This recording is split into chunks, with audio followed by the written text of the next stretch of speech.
오늘 우리 하나님이 주신 말씀은 시편 147편 1절에서 6절의 말씀입니다. 시편 147편 1절에서 6절의 말씀입니다.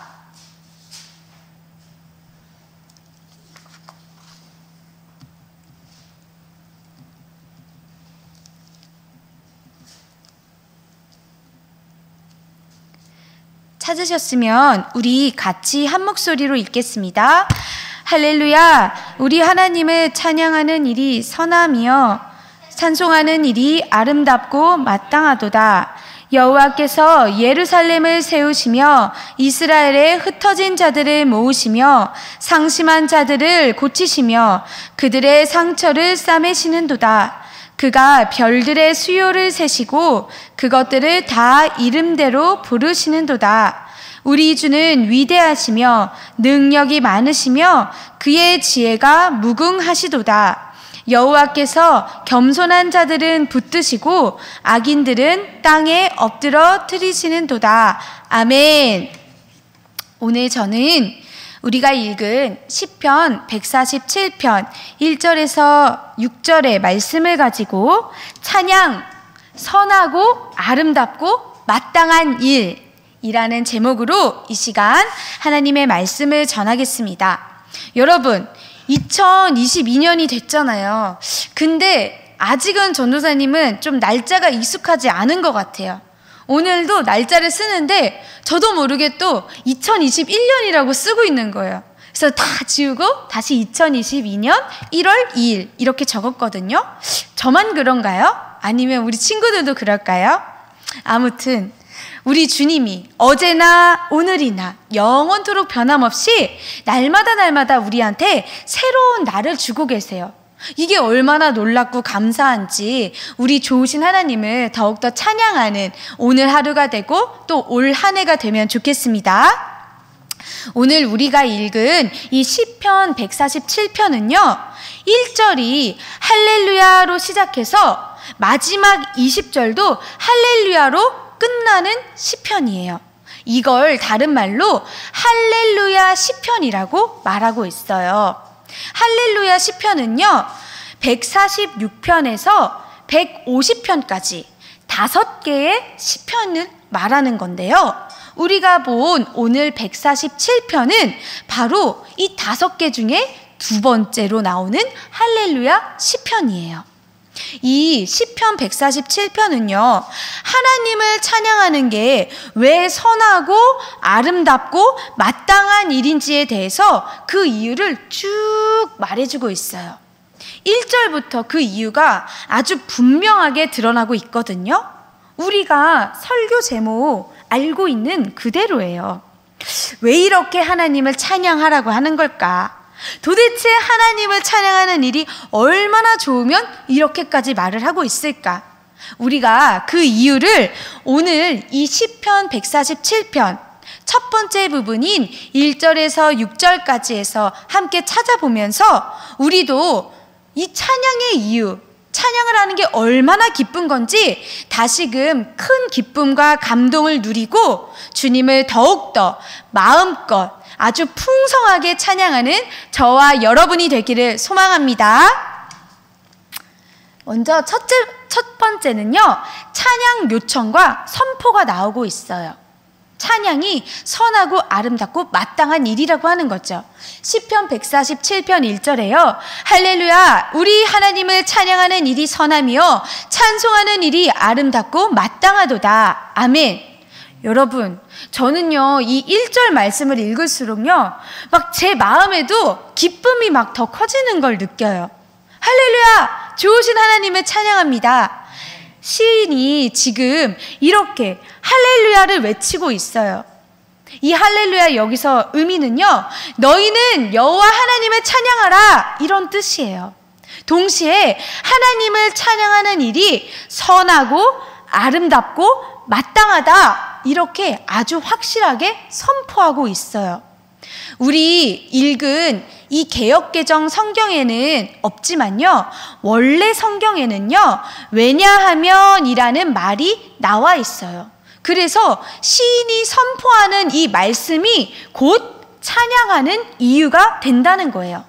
다시 말해서 하나님을 찬양하는 것 자체가 선하고 아름답고 마땅한 일이기 때문에 나는 하나님을 찬양한다. 그러니 너희도 하나님을 찬양해라. 그리고 우리 같이 하나님을 찬양하자라는 거죠. 여러분, 여기서 말하는 선하다라는 거는요, 좋다, 즐겁다, 아름답다 이런 거예요. 하나님 찬양하는 게 얼마나 좋은지 이 시인이 그냥 아주 처음부터 대놓고 찬양은 선하고 좋은 거야, 찬양은 즐거운 거야, 이렇게 마음껏 외치고 있는 거예요. 또 하나님을 찬송하는 일이 아름답고 마땅하다고 말해요. 찬양하고 찬송할 때는요, 우리 마음에 기쁨이 있어요. 이거 자체가 바로 아름다운 거고 우리가 마땅히 누려야 할 거라는 거예요. 그래서 이 1절을 다시 풀어서 말하면 이런 거예요. 너희는 여호와를 찬양하라. 하나님을 찬양하라. 왜냐하면 찬양하는 게 본래 선하기 때문이다. 왜냐하면 찬송하는 건 기쁘고 아름다운 것이기 때문이다. 이렇게 말하고 있는 거예요. 여러분은 어떻게 찬양하고 있어요? 우리가 가장 쉽게는 내 입술로, 내 입술의 말로 직접 찬양을 하는 거죠. 또 악기, 피아노나 다른 악기들을 연주할 수 있다면 악기로도 우리 하나님을 찬양할 수 있죠. 찬송은 어때요? 찬송은요, 하나님과 하나님의 영광을 조금 더 공개적으로, 더 선포할 때도 포함하는 말이에요. 또 하나님을 찬양하는 노래, 이걸 가리키는 말을 찬송이라고도 해요. 쉽게 말해서 우리가 성경책 뒤에 있는 찬송가 있죠. 예배 때 부르는 찬송가가 바로 그 의미인 거예요. 찬양과 찬송 모두 하나님을 향해서 다양하게 찬양하고 고백하는 걸 다 포함한다는 거예요. 시편 33편 1절에요. 너희 의인들아 여호와를 즐거워하라. 찬송은 정직한 자들이 마땅히 할 바로다. 아멘. 찬양과 찬송은요, 우리가 하나님께 당연히 들어야 하는 것이에요. 근데 꼭 우리가 해야만 하는 그 의무, 명령이라서가 아니라요, 찬양과 찬송 그 자체로 우리 영혼에 기쁨을 주는 아름다운 것이기 때문에 우리가 찬양과 찬송을 하면 할수록 더 즐거워지는 거예요. 그래서 더 마음껏 하라고 하나님도 말씀하시는 거예요. 여러분도 하나님 찬양하는 게 기쁘고 즐거우신가요? 아멘. 그럼 우리가 꼭 좋을 때만 찬양하는 게 기쁘고 즐거울까요? 여러분 너무 잘하는 것 같아요. 저도요, 이 노래로도 찬양하고 악기로도 찬양하고 뭐 그런 거 없이 말로도 그냥 막 하나님을 찬양하면요, 너무너무 기쁘고 행복해져요. 그리고 그냥 좋을 때만이 아니라 오히려 마음이 너무 힘들고 너무 슬프고 어려운 일이 생겼을 때, 그럴 때 또 심지어 화가 날 때도 오히려 막 찬양을 듣고 더 하나님을 같이 찬양하고 노래로 찬양하고 내 입술로 하나님을 찬양하고 감사하는 그런 고백을 올려드리면요, 어느샌가 제 힘들었던 마음이 금세 싹 눈이 녹듯이 다 풀리고 좋아지는 걸 저는 항상 경험하고 있어요. 우리 친구들도 그럴까요? 우리 친구들도요, 이 하나님을 생각하고 하나님을 찬양하면 기쁘고 감사한 그 마음이 우리한테 싹 아주 충만하게 가득 생기면 좋겠어요.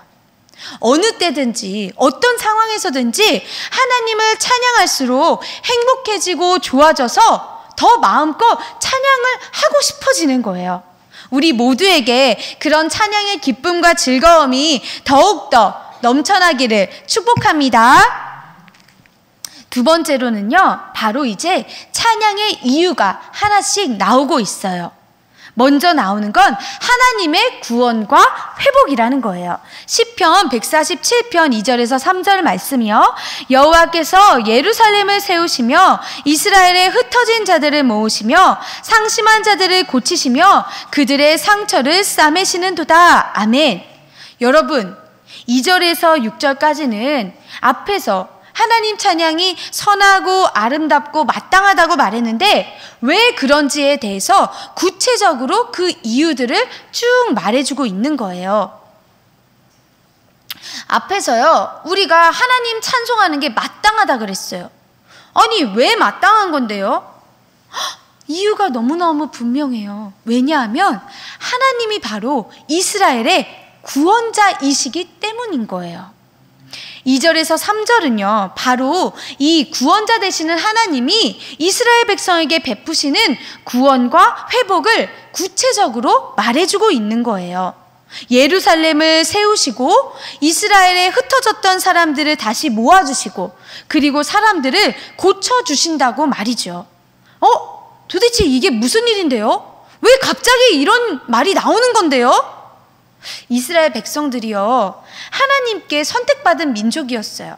하나님을 잘 섬기기도 했어요. 그런데 하나님을 계속 처음부터 끝까지 잘 섬기고 예배 잘하고 하나님 말씀 잘 순종해서 지키면 너무너무 좋을 텐데 하나님이 기뻐하시지 않는 많은 악한 일들도 너무나 많이 저질렀어요.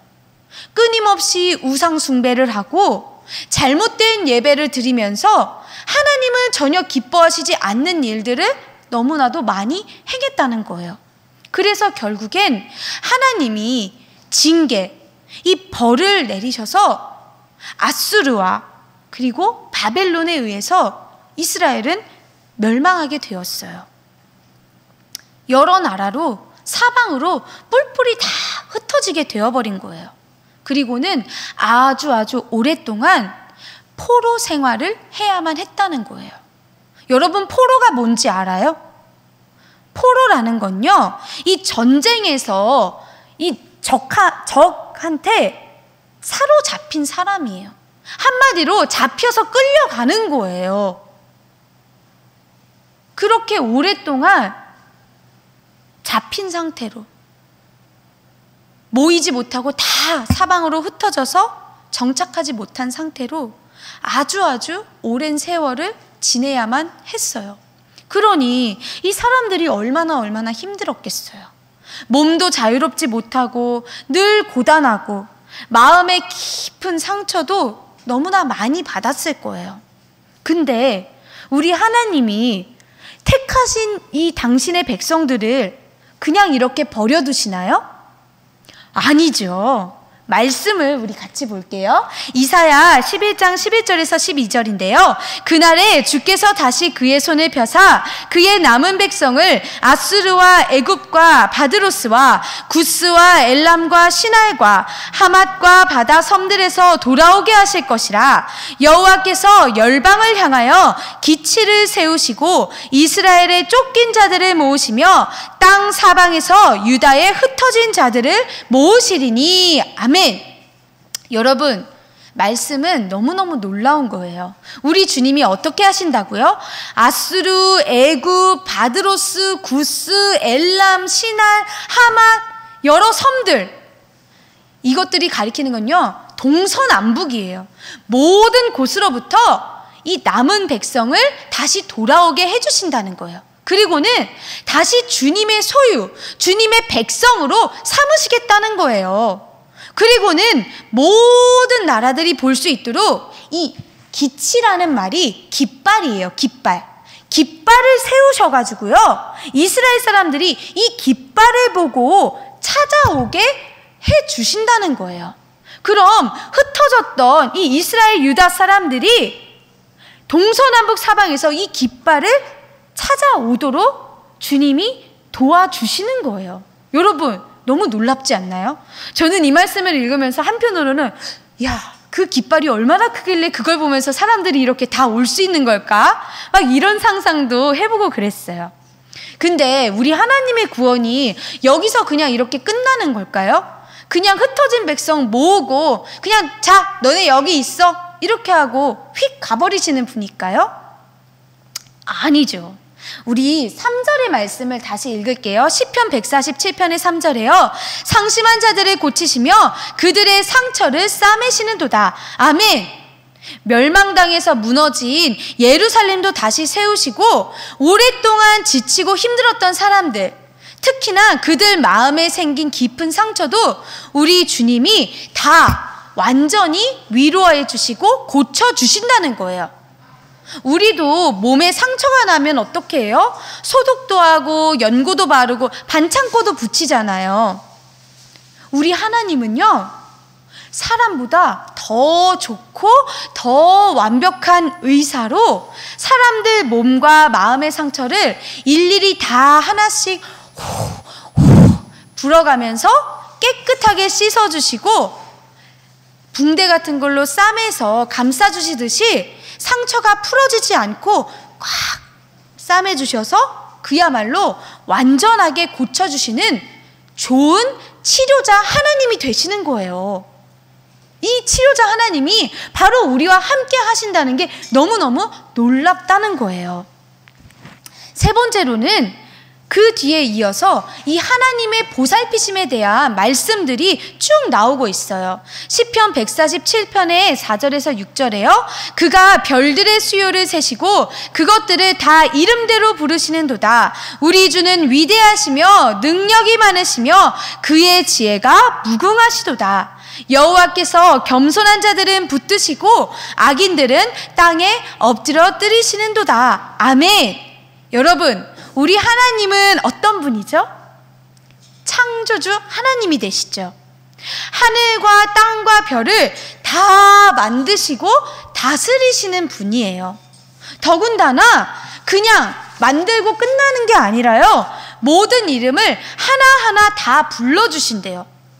이 말은요, 하나님이 모든 존재들을 다 아시고 기억하시고 관리해 주신다는 거예요.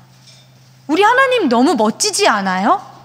저는 어떤 존재가 이렇게 할 수 있을까? 진짜 우리 하나님밖에는 없구나. 이걸 알아갈 때마다 너무 신기하고 너무너무 좋아요. 4절에서 6절도요. 그야말로 정말 온 세상에 대한 우리 하나님의 주권과 다스리심을 보여주는 그런 말씀이에요. 창조주 하나님이 저 높은 하늘, 땅과 별과 모든 천지 만물을 다스리시는데 지금 여기 있는 이 낮은 땅 위에 살고 있는 우리는 당연하게, 너무나도 당연하게 우리의 모든 인생과 우리의 모든 삶과 생활을 일일이 다 아시고 보시고 또 들어주시고 살펴주시고 도와주시고 또 어루만져 주시고 회복시켜 주시는 좋으신 하나님이라는 거예요. 그리고 이뿐만으로 끝나는 게 아니에요. 위대하신 하나님의 크신 능력과 지혜는요, 우리가 정말 상상할 수도 없을 정도로 끝없이 펼쳐져 있다는 거예요. 이사야 40장 28절에요. 너는 알지 못하였느냐, 듣지 못하였느냐, 영원하신 하나님 여호와 땅 끝까지 창조하신 이는 피곤하지 않으시며 곤비하지 않으시며 명철이 한이 없으시며. 아멘. 사람은 뭐 조금 하면 피곤해지죠. 그러니까 꼭 쉬고 밥도 먹어야 되고 잠도 자야 되고 그런 게 계속 필요해요. 그리고 지혜나 뭔가 명철함을 얻으려면 계속 뭔가를 배워야 돼요. 근데 우리 하나님은요, 이미 완전하시기 때문에, 이미 완벽하시기 때문에요, 졸지도 않으시고요, 주무시지도 않으시고요, 피곤함도 없으시고요, 계속해서 일하실 수 있는 놀라운 능력의 하나님이신 거예요. 그리고 하나님 자체가 이미 지혜 그 자체이기 때문에 하나님한테는 모든 지혜와 지식과 총명과 명철과 모든 것들이 다 있는 거예요. 여기에서 또 끝나는 게 아니에요. 이런 전지전능한 하나님이요, 우리의 모든 마음의 중심과 생각과 모습을 다 알고 계시기 때문에 당연히 그분의 지혜로 사람들을 판단하실 수도 있고요. 그래서 겸손한 자들은 일으켜 세워주시고 악한 사람들은 저 땅바닥까지 낮추시면서 이스라엘을, 하나님의 백성들을 돌보아 주신다는 거예요. 누가복음 1장 51절에서 53절의 말씀이요. 그의 팔로 힘을 보이사 마음의 생각이 교만한 자들을 흩으셨고 권세 있는 자를 그 위에서 내리치셨으며 비천한 자를 높이셨고 줄이는 자를 좋은 것으로 배불리셨으며 부자는 빈손으로 보내셨도다. 아멘. 여기에 이렇게 계속해서 반대되고 대조되는 것들이 나오죠. 주의 힘으로 쫙 펼치시니까요, 교만한 자들은 다 낮아졌어요. 그런데 굶주리고 비천하고 세상이 아무 보잘것 없다고 한 사람들은요, 하나님이 다 높여주셨어요. 너무너무 놀라운 하나님의 원리가 담겨 있는 거예요. 그리고 이 모든 것들을 하나도 빠짐없이 다 행하신 누군가가 있어요. 그게 누구일까요? 바로 우리 예수님이세요. 누가복음 4장 17절에서 19절에요. 선지자 이사야의 글을 들이거늘 책을 펴서 이렇게 기록된 데를 찾으시니 곧 주의 성령이 내게 임하셨으니 이는 가난한 자에게 복음을 전하게 하시려고 내게 기름을 부으시고 나를 보내사 포로된 자에게 자유를, 눈먼 자에게 다시 보게 함을 전파하며 눌린 자를 자유롭게 하고 주의 은혜의 해를 전파하게 하려 하심이라 하였더라. 아멘. 할렐루야.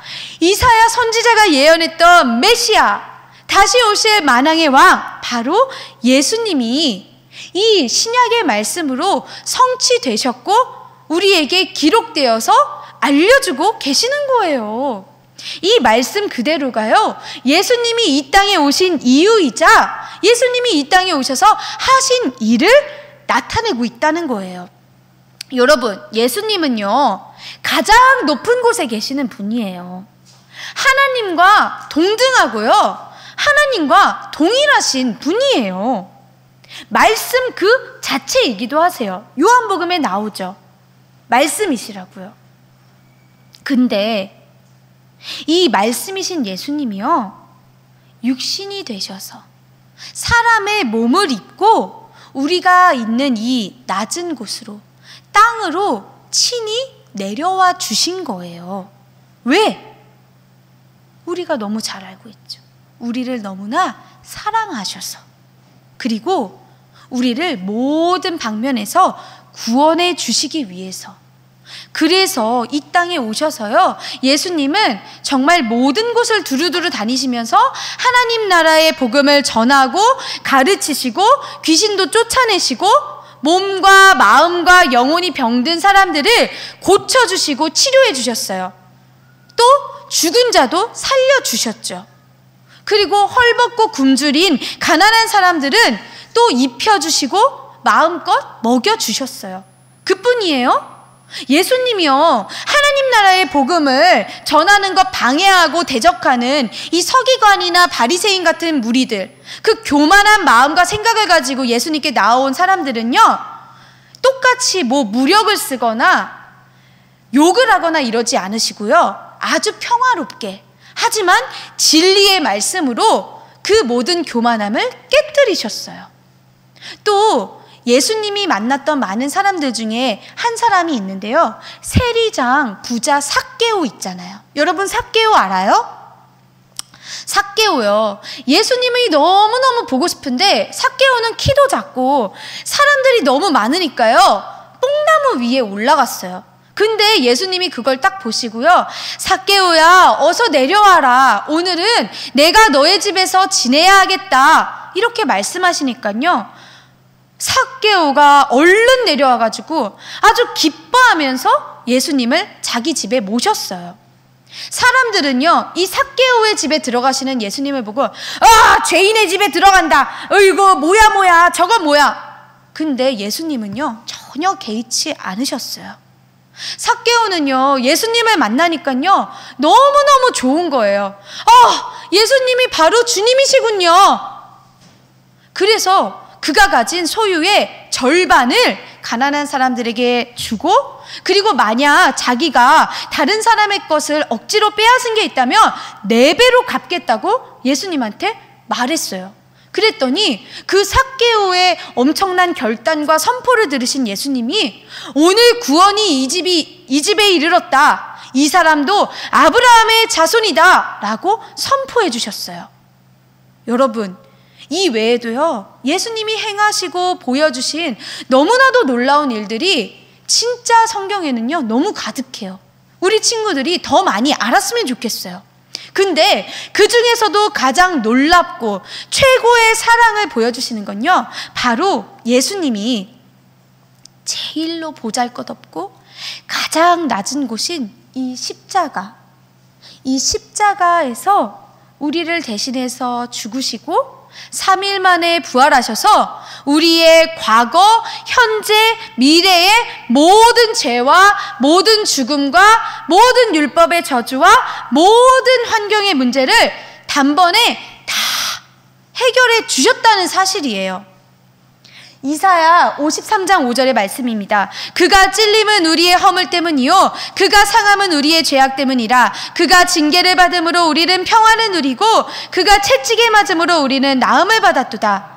여러분, 바로 예수님이 십자가에서 이미 모든 것을 해결해 주셨기 때문에 우리는 이걸 믿기만 하면, 믿고 정말로 선포하고 기도하면 우리에게 이 치유와 회복이 바로 이루어지는 거예요. 진짜로요. 이미 예수님이 십자가에서 다 하셨어요. 저한테 이미 다 주셨습니다. 감사합니다. 이렇게 선포하고 기도해 보세요. 그러면 진짜로 주님의 치유와 회복이 일어난다니까요. 저도 이런 걸 너무 많이 경험했어요. 꼭 성령의 은사를 받아야만 막 기도해서 바로 낫고 그런 게 아니에요. 믿음으로, 감사함으로 기도하면요, 하나님이 정말로 그 믿음을 보시고 우리에게 회복과 치유와 치료의 은혜를 베풀어 주신다는 거예요. 말씀을 정리할게요. 여러분, 하나님은 어떤 분이실까요? 하나님은요, 찬양받기 합당하신 분이세요. 긍휼을 베풀어 주시는 좋으신 하나님이세요. 자기 백성을 불쌍히 여기시니까 무너진 예루살렘도 다시 세우셨고요, 끌려가고 흩어진 이 포로되었던 이스라엘 백성들도 다시 불러 모아 주신 거였어요. 그뿐만이 아니라 아픔도 상처도 다 깨끗하게 치료해 주시고요, 다시 하나님 은혜로 예루살렘에서 평화롭고 행복하게 살도록 회복을 주신 거예요.